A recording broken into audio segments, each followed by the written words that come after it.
are you? How is everyone doing? My name is Hamna, and I'm a Millennium Fellow at Nust University here in Islamabad, which is the capital of Pakistan. I'm so glad for getting this opportunity to moderate this webinar. Today we have Mrs. Sue Finegan with us. So Mrs. Sue is a litigation partner at Mintz, which is a full-service law firm. She's also the head of their pro bono committee, and she leads cases and manages the firm's 300 plus pro bono matters. She even helped to defeat President Trump's first immigration ban in early 2017.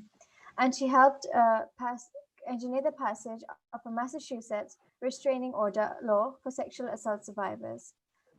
For 10 years, she also served as chair of the Massachusetts Access to Justice Commission, which focuses on ensuring civil justice for low-income and disadvantaged people. So guys, I would like you all to introduce yourselves in the chat box. Just mention where you are from, your university, and your country, so we can all get to know each other. And Mrs. Sue, from 2004 to 2007, was the first legal director of the Victim Rights Law Center, and she oversaw free statewide legal services to sexual assault survivors. And she also provided training to legal aid attorneys nationally. Mrs. Finegan, would you like to introduce yourself right now? Absolutely. Hi, welcome everyone. It's so nice to be here with all of you around the world. I'm Sue Finegan, and Hamna, you can call me Sue. That's totally fine. And as Hamna mentioned, I work at a law firm in the United States. We have 8 different offices in the United States and an office in London. And we have about 550 lawyers around the world working on our different matters. I've been at the firm for off and on for about 30 years now, which seems like a long time. But I started out as a traditional associate and then a partner in the law firm, which meant that I did a lot of work for paid clients of the firm. But I was able to do about 200 hours of pro bono work aside on issues that I really deeply about.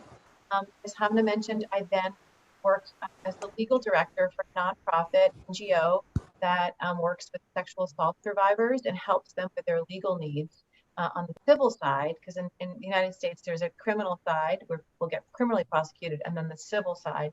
And so helping people on that area.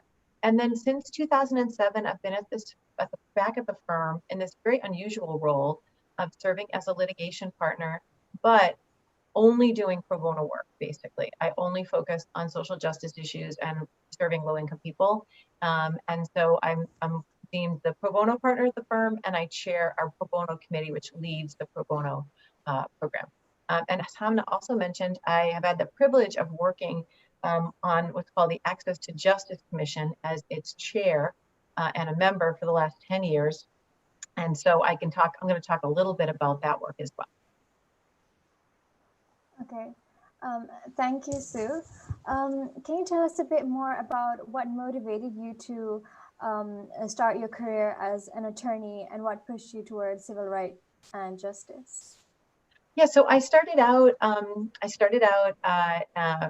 going to law school, and indeed when I was in undergrad in the United States, I really was focused on social justice issues and feminist kind of policies and social justice. And I really I thought of going to law school as a way of being able to help people and to work on social justice causes. And so I went to law school, and I ended up, at the end of law school, I ended up working for a few judges as a law clerk, which one can do sometimes when you graduate from law school in the United States. And so I was able to do that, and it was really an amazing opportunity.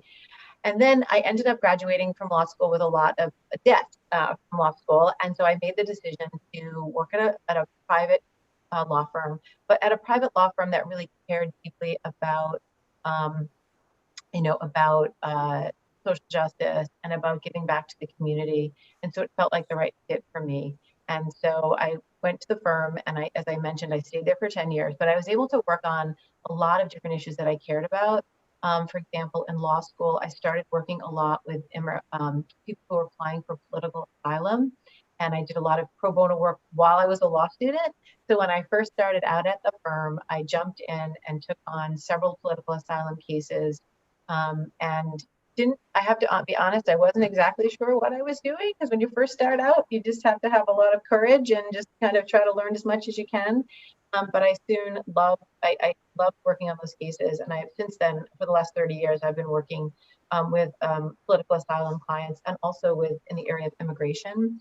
And then I also started working a lot with the homeless population in the Boston area. And that's also something that I had done as a volunteer after I graduated from college. And so that's another thing I feel really deeply about, and was able to organize the firm's efforts on homelessness and poverty. And then the third area of focus was on working with survivors of gender violence. And so I developed an expertise in working with sexual assault survivors and human trafficking survivors, and also in domestic violence. And so I led the firm's efforts on domestic violence and sexual assault, and then that led to my next job. So throughout my career, I've been able to, in the different phases of my career, other than when I was clerking for judges, when you can't really practice law, I've been able to do a lot of volunteer work, and a lot of pro bono work in those different areas. And that's continued to this day. Okay. Thank you, Sue. And also something I forgot to mention in the beginning. You've been very vital to the success of MCN from the very beginning, and you helped us gain tax-exempt status and helped us form the partnership with the United Nations Academic Impact, and we're all very grateful for that. So thank you. Well, thank you. And it's been an honor to work with Sam and his team over the years. And I was more of a facilitator than the actual doer of the work. So I have to thank the members of the team at Mintz who have worked with Sam over the years. And it's been really a privilege to work with MCN, and they've done incredible work. And you're all just really impressive fellows, I have to say. So I have to give thanks to MCN and the United Nations Academic Impact for even launching this incredible Millennium Fellowship. So thank you as well. Thank you for attending this this webinar for us. There are a lot of fellows who have actually chosen civil rights and justice, social justice as part of their Millennium Fellowship project. So they're really interested in going into law and helping people the way you are. So can you just tell us a bit about what it's like working as a full-time pro bono partner, and what your day is like and how you're managing it? Like, is it, like you said that you worked as an attorney for 10 years before moving into pro bono. So how did you manage to do this shift? Yeah, that's a great question. And I could go into a lot of detail about different types of cases if you'd like. But generally, my day is different every day. I really love what I do because I get to work with lots of nonprofits and lots of individuals who really need the help of a lawyer to get through their various challenges. And so a lot of my day is spent, I have about 10 or 15 clients at a time. And those clients are either individuals. So for example, an individual, applying for protection under the law in Massachusetts, or a domestic violence survivor, all the way up to working on really large class action litigation, which is a bunch of people working together that's going to protect a class of individuals. And so I've had several of those cases working with the ACLU in Massachusetts and nationally on immigration issues. And so they kind of run the gamut. That's part of my day. And I can go into much more detail about those cases because I think they might be interesting, but I'll save that for later. The second part of my job, we're seeing all the pro bono with the firm. So we have about over 300 matters that people are working on. And so my job as chair of the pro bono committee and pro bono partner is making sure that that the cases are getting done in the right way with the right staffing, and trying to find projects that people get really excited and passionate about. That's not hard to do because people tend to be really passionate about what they want to do. So finding the right match of matching up people with their projects. So that's the other part. And then the other part of my day is spent working on the Access to Justice Commission, which I can also go into much more detail. But the specific, what the focus area of that is that it's a commission located in the state of Massachusetts and pretty much 40 plus states across the U.S. And then some, international companies have, countries have what's called an Access to Justice Commission, and we're really focusing on making sure that low-income people can access justice and access the court system, because it's very difficult for people to do that. Because in the United States, on the criminal side, you're entitled to a lawyer, but on the civil side, you're not entitled to a lawyer. And so it makes it very difficult. In other countries, you are entitled to a lawyer on both sides of both the civil side and the criminal side. And so in the United States, it's very difficult for a lot of folks who are trying to represent themselves in court. So if I'm happy to go through some different cases, I'm happy to go through, if you'd like, some of the projects that we're working on the commission, if that's of interest. Yeah, we would actually really love to hear about one of those cases. So go ahead, tell us about them. Sure. So I guess I would put them into maybe three kind of baskets. And the first I mentioned gender violence as being one of the things that I focused on throughout my career. As I mentioned, some of my clients are clients that I'm going into court and I'm trying to help them because they've either been sexually assaulted or abused by a perpetrator. And I'm trying to make sure that they're safe by applying for what's called a protective order. And so the court will issue these protective orders. And if the perpetrator violates that, it becomes a criminal case and they can be criminally prosecuted. And so one case that I worked on this summer was representing a young woman in her 20s who, when she was a summer camper as a camper, when she went to summer camp in the summer, was sexually assaulted many times by one of the camp counselors. And so I went into court and she bravely testified remotely, which was very difficult to do because I'm with my clients in person and I can make sure they're okay, and it's a very traumatic thing for them to go through. But this was very challenging because it was during the time of COVID. And so we had to I had her on text, so I was texting her throughout the proceeding, but it wasn't as good as I typically am able to talk to them and make sure they're okay with testifying. But she was in her bedroom of her apartment. I was at the office. The other staff members were in their bedrooms. Everyone was just trying to make it work. But we were able to get a 25-year protective order, which is really unusual. Usually you get a year protective order. Because of the gravity of her case, we were able to get a 25-year protective order. The interesting thing about that particular protective order was, as you mentioned in your intro, Hamna, that involved a particular statute of law in Massachusetts that Mintz had helped pass back in about 20 years ago. And so about 20 years ago, one of our first year associates was 1 year out of law school, was representing a young woman who was raped by her neighbors. And because of the way the law worked back then, she couldn't seek a protective order because you had to be living with someone or be in a relationship with someone, or you had to be a family member. And she was none of those. She was just a neighbor who happened to get raped by the neighborhood boys. And so this first year associate was just so upset, as I was too. But she basically said, Sue, I'm happy to get through this case, but what we really need to do is we really need to change the law. And so we worked for 10 years with advocates in the state who worked with sexual assault survivors, and we were able to pass a law to protect those people who fell through the cracks of the prior law. And so this particular woman that I helped this summer was someone who previously would not have been able to get protection from this man who 10 years later had begun stalking her again. And so because of the law that we helped pass, and that this first year associate as a 25-year-old kind of decided we need to change the law, she took it upon herself to do that. And we were able to get protection for people like the client that I helped this summer. So it's been wonderful to be able to have worked on that and then to help clients through very difficult situations using the protections of the law that we helped pass with in a collaborative process with a whole bunch of advocates throughout the state. So that's one example of on the gender violence side. And I have other examples on the immigration front and on LGBT rights if that's of interest too. So your story is so chilling.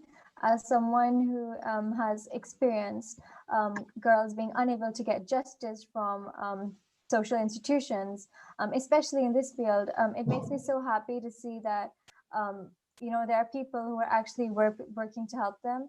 Can you tell us a bit more about the what your experience is like when you help someone like that, and how does it lead to personal satisfaction in your job?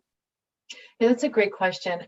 Most of my clients, whether they have been traumatized by sexual assault or other kind of trauma, I definitely focus with clients who have experienced trauma in some fashion, whether it's someone who's experienced torture in their home country and are coming to the United States for refuge, or whether representing someone who, I had clients from the Boston Marathon bombing who lost limbs or lost their children, and so they're traumatized by the loss of someone that they love, or whether it's helping the family get through the fact that their daughter has been murdered by their perpetrator through domestic violence situation.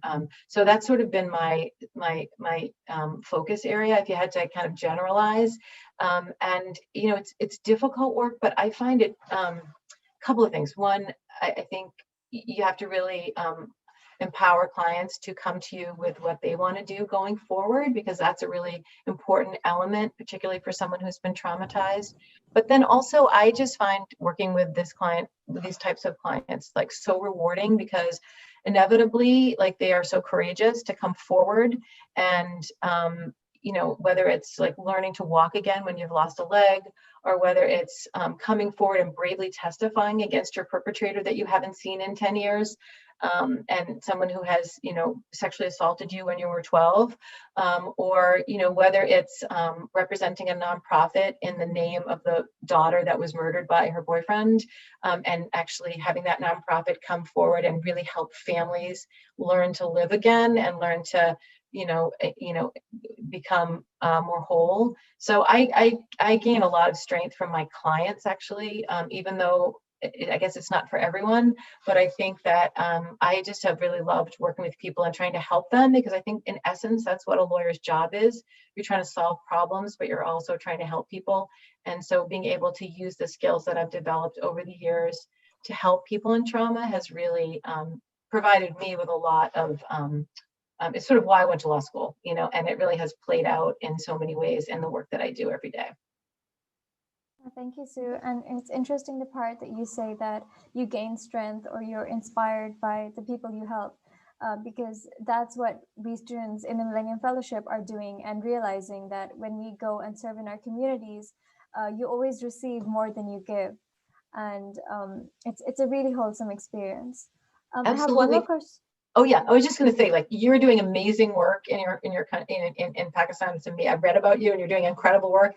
And I'm sure on this, if I knew all the individual stories of everyone, and like, you're just impressive, such an impressive group. And so you inspire me with what you're doing, and hopefully you can see yourselves in like 30 years. You just think about the impact that you can have if you continue moving forward in this amazing way. So. Good thing you mentioned that, because the next question is about us in 30 years. Okay, Great. Before I ask that question, fellows, after this last question I'm going to ask, we're going to open up the floor for questions. So if you guys have questions, of course, you will have a lot of questions to ask Sue. You can just post them in the chat box, and we'll get to them.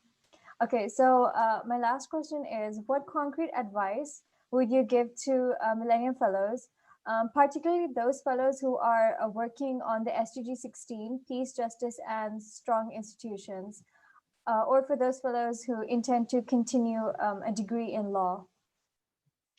Yeah, that's a great question. I think that I think a couple of pieces of advice I would say: you have to seek out mentors, and hopefully many of you have, because in order to do this important work, you have to have mentorship, you have to have colleagues. You can't do this alone. And I'm sure you've all realized that. And so, there are so many people who are in the field in so many, not just in your just specific field, but in the fields of giving back and focusing on, meaningful work throughout their lives. And so I take a lot of solace in like talking to my colleagues and learning how they're doing things. I'm always trying to learn from them. And so I think that's the most important thing, is finding a mentor or finding many mentors throughout your career. And then also just finding something that you're passionate about. You've all found something already, but continuing to do that, because I think that there are ways, like your career kind of goes like mine has gone in like a direct line, but you kind of like weave in and out and come back to that direct line too. And so, like I said, my career has sort of been focused on helping low-income people access the justice system who are traumatized, but that can cover so many things. It can cover things like thinking about the whole justice system strategically, as I'm doing on the Access to Justice Commission, or it can play out in just helping one individual. So find something you're passionate about and keep working on it. And then the last piece, which I highlighted first, is that you can't do this work alone. And the only way you can get things done is through sustainable collaboration.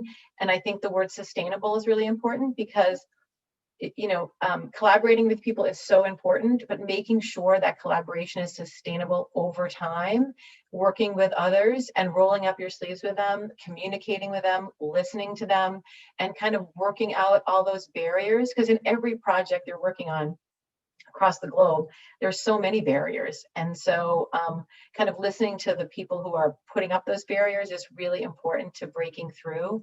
And so I will say that sustainable collaboration can be kind of exhausting sometimes, but I think that's also really important. And so I think I'd add that as the third piece of concrete advice that I would give. Okay, thank you, Sue. Just to summarize, you said that we should find mentors in our field. We should find something we're really passionate about, and we should collaborate in a sustainable way so we can carry our work forward. And speaking of mentors and collaboration, I think a lot of the fellows here would love to follow you or keep connected with you. So if you could share your details, maybe your LinkedIn or your social media, or whichever method you want to be contacted in the chat box, it might help us. Absolutely, I'll do that right now.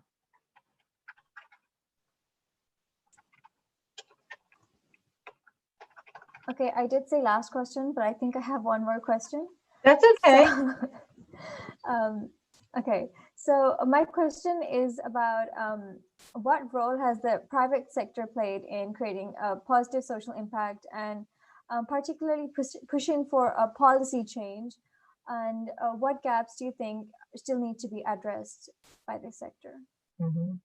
So, it's interesting, having served in a couple of different sectors. I think particularly having gone from a private sector to the non-for-profit sector and then coming back to the private sector, I actually appreciate the private sector even more. So, and I think that's a really, maybe a piece of advice: try to work in different sectors so you can actually understand them better. Because I appreciate so much of the coming back to the firm, having the resources that I do now and doing the job that I do.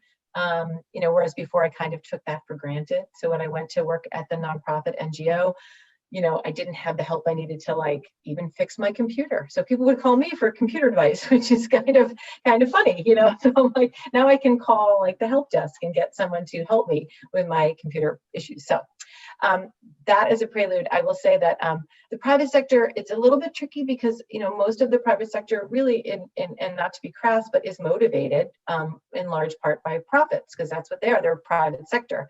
But I will say that over the past 20 years or so, many private sector leaders have embraced the role of focusing on positive social and policy changes. And so recognizing that the company operates better in a community and has an obligation to that community by making sure the community is healthy. And so I think applying the resources that it has in the way of financial resources, but also the resources that it has in terms of human talent to bring to bear on the world's problems is really important. And I think that particularly in the legal field, I will say that deploying the human talents of pro bono lawyers as pro bono lawyers, volunteer lawyers, is something that the profession has really bought into in ways that other professions have not bought into. And so most large law firms in around the world really are dedicating 3 to 5% of their profits to pro bono time, because that's what we get. We bill out our time on like every 6 minutes we bill out our time. And so most firms have dedicated that percentage, which I think is unusual for most professions. But also lawyers law firms are also willing to give resources, money, and actual not only developing policy changes and working, but also devoting financial resources. And so, for example, our firm in the last 6 months has really been focusing our pro bono energies on a number of things, one of which is on racial injustice in this country. And we just gave a big donation to the Lawyers for Civil Rights in Massachusetts and a couple of other entities throughout the country who are fighting racial injustice. But at the same time, we're putting our human capital behind it and working on a bunch of different projects on civil rights and racial injustice. And so the other piece that I think is really important, though, is the private sector can't do it alone. And so you really have to collaborate. And so I would just mention quickly that, we had to work with the legislative branch to help get that statute passed. Without them, we couldn't get that passed. I've been working in the last 2 months, about 15 hours a day on the eviction crisis that is going on in this country. And so in order to get that, to get lawyers to help people with evictions, due to COVID, we've had to really work closely with our executive branch, the governor's office, and they devoted $9 million so that everyone could have access to a lawyer. And then last, we also had to, in Massachusetts, we had to work with the judicial branch often to empower them to make changes so that they're going to be more accessible. So you can't really do it alone in the private sector. You have to work with all the different parts of government, and then all the different social service entities that are out there doing the work on the ground. But I will say a private sector can serve as a collaborative catalyst for change, and work together. Our sector, for example, the law firm sector is working, I think about 300 law firms have signed on to what's called the Law Firm Anti-Racism Alliance to try to fight systemic racism together as a sector. And likewise, a lot of law firms joined forces to help with election protection during the presidential campaign that just happened. So, so that's sort of a very long answer, but hopefully that answers your question. It does, very wholesomely. And you're right about saying that the private sector alone can't do it. You need the government, and then of course NGOs and just for profits have their own role to play. But it's good that we see so many companies are all focusing on CSR now, and companies are working on sustainable development. So it's sort of a collaborative thing. And now our Millennium Fellows have so many questions to ask you. So first question, I'm so sorry, I really do not know how to pronounce your name, but you can unmute yourself and tell everyone. I think Aina, you have a question? Yeah, thank you. Can you hear me? Yes, we can hear you. Please introduce yourself. Okay. Tell us your name, university, country, everything. Okay, all right. My name is Ayofeoluwa. I know I'm from OAU, Nigeria, Wafemi Awolowo University. So I'm working on SDG4, quality education, and it aims at enlightening secondary school students about artificial intelligence. Now, I'm grateful to Sue, and I just want to ask this question. I'm a law student myself, so I'm just curious. How do you pay the bills if you want to throw yourself at pro bono work? Just render services and all that. How does the bills come in? How do you get to pick up the tabs? And is that so? In answering that question, is it in terms of like having the law firm like continue to exist if all we did was pro bono, or is it personally like? I just want to know like what the question might be. Personally. I think she did try to say personally, but the connection is on and off. So okay. If it's otherwise, please add it in the chat box, but I think it's perfect. So yeah, that's fine. So yeah, it's interesting. I quite frankly, when I worked at the law firm, and then in order to go do this like full-time pro bono work at the NGO, to go into public, like to work for a public interest NGO, it was a financial decision. I took an 80% pay cut when I left the firm, but I was at a point in my life where I had paid off my loans from law school, and it was something I really wanted to do. And so, you make it work. Some law schools actually do forgive in the United States, offer scholarships and things like that. It is a little bit difficult for those who go into public interest and doing it full time. But I'm really fortunate now that I'm back at the firm, and so I have the resources of the firm behind me. So it's kind of in a unique position, but I will say that most law firms do allow you at least in the United States, and it's now sort of globally, are really allowing you to do pro bono work at the same time you're doing your paid client work, so you can develop this nice balance. So it's really not a black and white situation where you're like, I'm either going to do public interest and pro bono full time, or I'm going to do like the commercial litigation and never help anyone, just only help the companies. There's a nice like mix of being able to do both, which I don't think was necessarily available before. So I would kind of look at it at different phases of your life. You can do different things perhaps, but always be in a place, at least my advice would be always be in a place, if you choose to go and work for a private law firm, try to find a law firm that's going to allow you to do the kind of things that you went to law school to do as well. You might not be able to do it full time like I'm doing now, but you can at least do it like, part time. And so that I'm sure that's also important to you given the work that you're doing now. And hopefully that answered your question. Yes, it did. Thank you. Okay, great. Nice to meet you. Yeah, me too. Okay, so our next question is from Madeline. Madeline, can you tell us who you are, where you're from, and then ask your question? Sure. First, I just wanted to thank you, Sue, for coming to meet with us this morning. And I apologize, I can't turn my camera on right now. But I am from Salisbury University in Maryland in the United States. And my question was, which case have you worked on in your career that's most profoundly affected you or stuck with you in the way that you think about the law or the work that you're doing? That is really tough because I've had such a privilege of working with so many clients that have really impacted me throughout my career. I will say that I will say that the work that I've been able to do with the Access to Justice Commission has really been able to kind of open me up to so many different problems, I would say, and challenges that people face. And so on that commission, for example, over the last 8 months, I've been able to work with like a group of 150 people who are focusing on with the closures of the court system due to COVID. And that's happening across the world. A lot of systems are closing down. And so thinking about new ways of having the court doors be closed, but having people access justice is kind of a hard thing to actually wrap your head around. And so, for example, in that example of my client who is trying to access the court system to remain safe, so many people when they were in lockdown around the world were basically in lockdown with their abuser.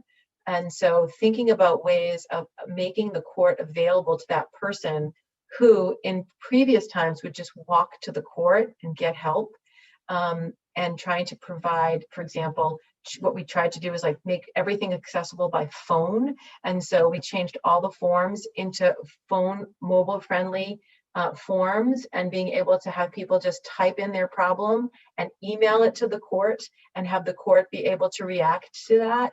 And so things like that are in ways of thinking about things differently. We had to really reach out to a lot of the social service entities and social service advocates who are seeing the folks on the ground in ways that we hadn't been able to do before, and that's another way of like thinking about things differently. So I think like thinking about going through this experience of chairing this task force of trying to imagine the entire justice system differently, I think will really impact how we do things going forward. And I do think that I'm not the only one, because everyone's kind of experiencing things differently now, but particularly looking through the lens of access to justice in the court system, I think that's going to make me think about the courts differently and how people access justice differently. And the last thing I'll say is, one thing that I have learned over the last 8 months is that previously there were 2 tiers of justice, I would say, in the United States on the civil side, whereas so many people in certain areas like housing and family law did not get access to attorneys, and they just go in and represent themselves. But because of this pandemic, if you think about it, the gap of the 2 tiers of justice actually has widened, because people don't have access to attorneys. They don't have facility with language, so they can't figure out what to do and where to go. And they don't have access to technology, because a lot of low-income people, as you well know, don't have access to Wi-Fi. They don't have access to computers. They don't even have access to phones. And so how do you get to those folks in a time when everything is closed down? So that's really going to be my focus, is making sure that once this pandemic is over, we can try to start closing those 2 tiers of justice and making sure that we can continue to move on. So I could talk about many, many other cases, but that's sort of something that I've been thinking a lot about in the last 8 months. And the remote format for justice is something that we're all facing in all of our work across the globe. Yeah, good question, Madeline, and really good answer. This lockdown situation really has everybody rethinking the way things were before. And the part that you mentioned about people being able to walk to the courts to justice before, but now they're shut up in their homes with their abuser, that is true over here too. So domestic violence cases have increased. And previously, people would go to universities or go to work to escape a toxic household. But now, thanks to lockdown and thanks to the second wave, everything is closing down again. And people are, I've seen students who can't leave their homes, which have a toxic environment. And honestly, I think that education is still a small issue compared to justice. So your job is a lot more tough than schools and universities are trying to do right now, and the fact that you guys are still managing, it's really good to see that, and we're so grateful. I'm particularly grateful. Okay, so the next question is from DRC Smith. Do you want to ask? Hi, I'm sorry I'm not able to turn my camera on at the moment, having some troubles with it. My name's Darcy, I'm from Griffith University in Australia. Thank you so much for joining us, Sue. I've really enjoyed the session so far. The question that I wanted to mention was, do you have any advice for finding job opportunities that involve social responsibility and supporting the community? I've sort of tended myself to gravitate towards non-government organisations and avoided the private sector, just because I was under the impression that there weren't many sort of opportunities in that kind of sphere. Yeah, that's a great question. I think my advice on that front would be to try to network with as many people as you can. I find that whenever I approach someone to ask them about themselves and what they do and what their company may do, people are very willing to talk about that. And so I would say that you have to be pretty careful, because you don't want to get in a situation where you're working in the private sector and that particular company has values that are different from yours. So I think you have to be pretty discreet, be pretty careful and measured when you're doing that. But I think with the right amount of research, you can do it. I mean, I think about my job, and that is a very unusual job, but it's still there. And to be able to have a law firm devote a full-time partner to that work, I think we're not, it's unique to the legal community, but I think a lot of companies are really focused on CSR right now. And so I think there are definitely opportunities there. And I do think that a lot of folks that do those jobs in companies have worked a significant amount of time at NGOs too. So I would say, they both are very important, but I think, and you have to have experience in one to get the other job. But I will say that while I enjoyed the things that I was doing at the law firm for the first 10 years, because I was able to do a lot of pro bono, I felt it was amazing to work for the smaller mission-driven all-female organization that was the Victim Rights Law Center, working with sexual assault survivors. And so I think there's something about like working in a mission-driven organization, as many of you are doing, and really devote everyone at that organization is there because of that. That really you can get a lot of satisfaction out of. But I would say it's not, I think do your due diligence, do some research, do a lot of networking, because that's really how you're going to get a job now anyway, is through networking. And so that's really important to develop your network of people who are like you and people who are not like you, because then you're going to learn from each one of those conversations that you have. Thank you, Sue. You're right. Networking really is important. And thank you, Millennium Fellowship, for providing us this platform to network with students all over the globe. I'm sure a lot of students don't get this opportunity. Next question is from Thomas Fisk. If you're there. And I'm still muted. Okay. Hi, Sue. I'm Thomas from. There I am. Sorry. I'm Thomas from Columbia in New York City, and my question is basically: Have you ever? Let me just read what I wrote. You pointed out earlier that we have to work with like other organizations to help the justice system move forward, as well as like advance our own particular organizations, our own goals when it comes to helping. Sorry, I'm very bad at putting things in the words sometimes. Oh no, it's just fine. helping, it's all good. Just helping different projects move forward. Have you ever experienced other organizations not wanting to help with your cause at first? And if so, how did you work that out? And I'm thinking particularly of like government or legislators, because even if like other NGOs or other NGOs don't want to help out with your project, you can always find other NGOs to help. But if a legislature doesn't want to help you out, then you have a problem with passing laws. Yeah, that's a great question. And the short answer is yes. There are lots of obstacles, and I have run up against it even on a daily basis over the last few weeks. So just an example of that would be, working on this eviction crisis over the last 2 months. I mentioned we've been working with the executive branch, the governor's office here in Massachusetts, and just making the case for why having a lawyer is important. And he was definitely receptive to that and did end up funding it.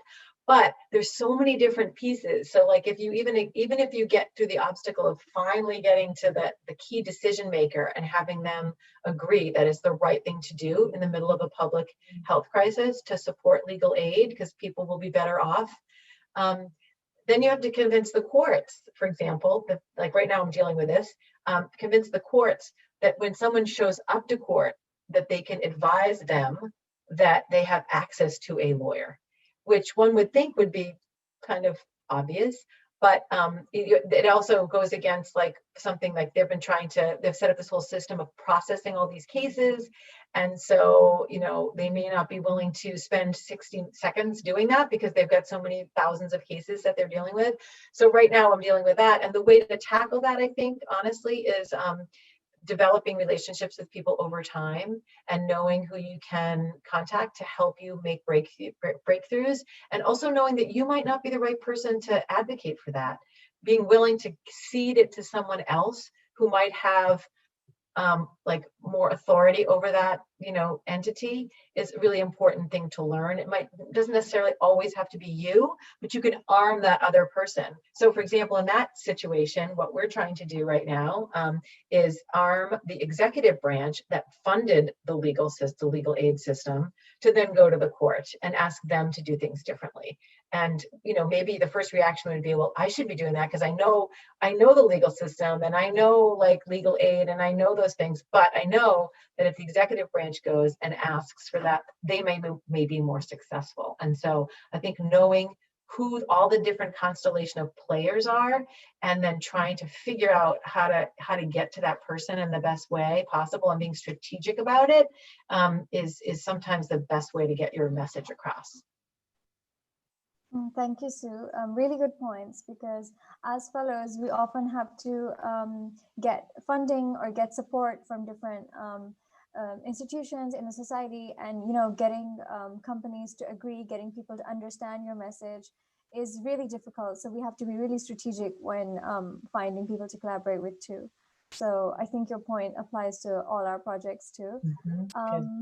Thank you. So we have 5 more minutes. Let's see if we can fit all the questions in then. Nidhi Patel, I think you have a question. Hi, sorry, I was having trouble unmuting. Thanks so much for being here. I'm really passionate about the cause of gender violence and increasing access and protecting the rights of low-income individuals. But I guess as an undergrad, I'm sort of thinking like, oh, I could go into policy, I could get an MPP degree, or grad school in that realm, or I could go to law school. And I'm sure that's a question you get very often, but I was just wondering, like, what do you think are the pros and cons of going to law school, and what are some of the limitations of it?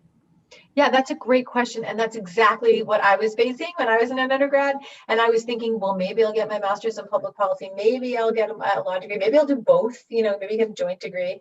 And so I actually, when I applied to law school, I also applied for a joint degree for public policy, but I ended up deciding to go the route of law school. And then I figured at the end of my first year of law school, I could figure out whether I still wanted to do that joint degree, and I could apply then. As it turned out, I really enjoyed law school. And in my mind, and this might not be the right answer, but for me at least, I knew that I could do policy work if I went to law school, but I couldn't do law and policy work if I only went to public policy school. So I guess it's your end goal. And so I figured I could still do kind of interesting policy work if I went to law school, because there were a lot of people that went to law school that did that. But they're kind of different, but integrated education system. So I would say, like, I would just go with your gut too and talk to a lot of different people. And one thing I would say is maybe, again, network with people, like look up people who you want to be in 25 years, call them or email them and ask them why they decided to do what they did, and whether they had any regrets of going down the route that they did. So I don't have any regrets of becoming a lawyer. I love being a lawyer, and I'm able to do both, like change policies and make a difference that way, but also represent people in court, which I really love. So so I would ask a lot of people that, who have jobs that you would really want to do in 25 years, and you'd be surprised. I'm sure many of them will call you back and see like what direction makes sense for you and what you want to achieve. Hopefully that answers your question. Yeah, thank you, Sue. Good points. I think I'll be calling up a few people next too. But thanks to COVID-19, networking has become so much more difficult, but we still have LinkedIn, we still have social media, so we'll try those channels. Last question, I'm so sorry, I don't know how to pronounce your name, Mr. Perez. Hi, Sue, thank you for coming. I really do appreciate it. My name's Luciano. I attend the George Washington University in DC, and hearing your work in domestic violence has really spoken to me, because my Millennium project has been focusing on helping middle school students with domestic violence. It's known as Project Be Safe, and I've been able to work with 3 different middle schools and over 70 kids, and being able to showcase local resources in their communities and highlight like how to treat students and how to maintain proper relationships. So hearing how you've had this 30-year career in litigation, I want to ask, like, how do you remain hopeful and resilient and optimistic in pursuing law in like a system that's so politically divisive and bureaucratic?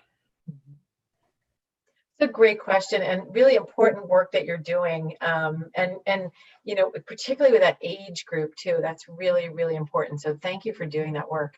I tend to be an optimist, and I think everyone who does this work, I think all of you are optimists and optimistic about the future, or else you wouldn't devote the time that you're doing to these initiatives that you're all working on.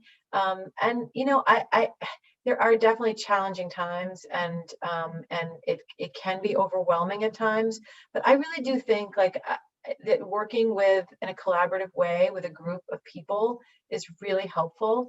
And so while I could have been completely depressed the last 8 months about what was going on in the world with COVID and the system shutting down and so many, and the 2 tiers of justice and low income Black and brown people being impacted more, I think that what was really striking to me was that so many people came forward to help.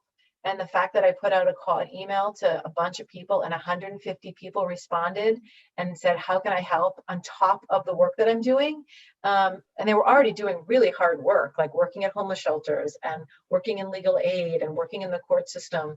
But, everyone to a T kind of came forward. And I think that actually helps sustain you throughout your career, is knowing that you have this really incredible group of really smart and dedicated people that are positive and are trying to make a change in the world. And you might not be able to change the entire world, but you're helping change the world for those middle schoolers, and you're going to change their lives forever because of your impact. So that's what I think is the takeaway, like making sure you have a great network of people that you can share your frustrations with, making sure that you're thankful for the things that you can control, and then also understanding that there are certain things that you can't control, and just kind of move forward in a positive way. But it is hard. It's very hard. But I love what I do, and I'm so thankful that I get to do it every day. And I may not be able to impact everyone, but I'm at least impacting the people that I can. So, like you are, and you all are doing, not just you, Luciano, but everyone else is making such an incredible impact on their communities, which, I always say, like, I don't know if we all could, I started this program for retired lawyers and judges a couple of, 9 years ago, so that people in the retirement phase could give back to the community. And we've had 150 people sign up, and they've given back 110,000 hours of pro bono time. And so I kind of feel like that's kind of a unique movement of people who are trying to make a difference. And there's so many people like those 150 people, like all of you. So thank you. I appreciate it. So keep doing the things that you're doing is my advice.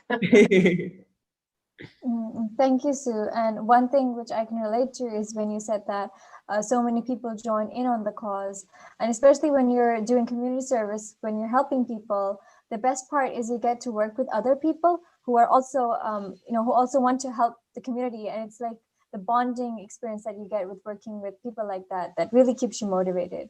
And your team members inspire you, and you inspire them, and that's how it continues. This has been a really wonderful seminar. Thank you for your time again. Do you have any closing remarks you'd like to give?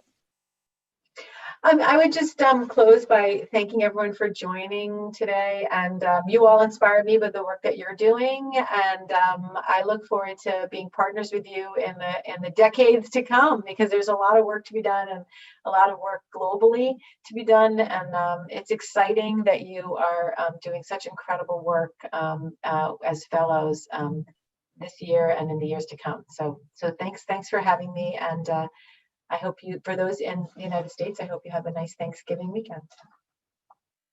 Thank you.